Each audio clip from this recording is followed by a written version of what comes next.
Hello and welcome to the OXM Report. This week we're looking at Bioshock Infinite, one of the most ambitious and exciting games of 2013. We sat down to discuss it with the Irrational boss Ken Levine, starting with how the world of games has changed since Bioshock came out back in 2007. I think what's different is how people are playing games in more diverse ways, and they want to pay for them in more diverse methods sometimes, but at the same time they're still drawn to good games. And I think that's a constant, that people want quality. And I don't think that's ever going to change. It's going to change. What's going to change is how they experience quality. You know, I think Bioshock 1 sort of hopefully set a little bit of an example of what the kind of detail you can have in a world, and what a video game can, how well a video game can express an environment in a world. And I hope Bioshock Infinite helps do that with characters and people in the world, you know, especially Elizabeth as an example of somebody you go through a single player experience with who feels like sometimes like another person.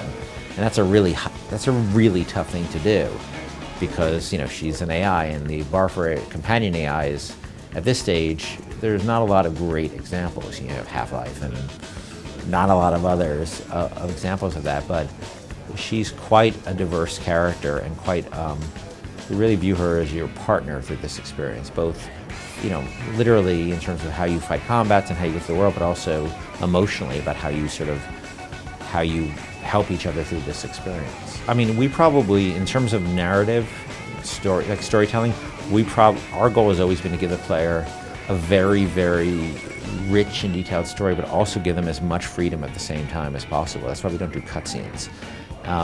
You know, telling the story would have been so much easier if we could just say, all right, time for a movie. You know, this is the story of Elizabeth, this is the story of Booker, this is that.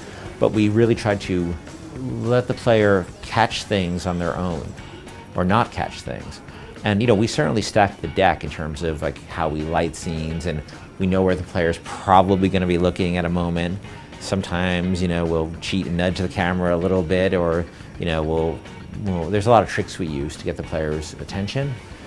But at the end of the day, we don't generally like to lock people in place and take away their complete interaction unless we absolutely have to, and it's very rare when we do. The first game, we sort of took the work that was going on in that time and ran with it. You know, Crick and Watson were just uncovering the mysteries of DNA, and we really ran forward, obviously, in Bioshock 1. And here you had all this work going on into quantum mechanics. You had Einstein, you know, in 1905 doing, you know, having this year of incredible discoveries, including special relativity, and you had Max Planck, and you had, you know, Heisenberg around this period, all this incredible work being done that was essentially telling us that the universe is not what we think it is. That the universe is far more diverse and far stranger than we think it is, and far more unknowable. You know, one aspect of it was of multiple worlds theories, that, you know, it was observed that light was both a particle and a wave at the same time, which seemed impossible, because how could it be two different things at the same time? And, you know, one theory came off it is that there are an infinite number of worlds that exist coincidentally, at the same time.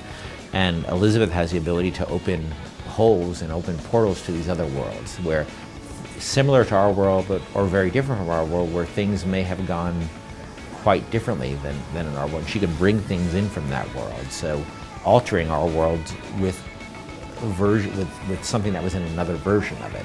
Or sometimes in the game you'll see that maybe even Booker and Liz go into another world. So she's tapping into some very powerful things.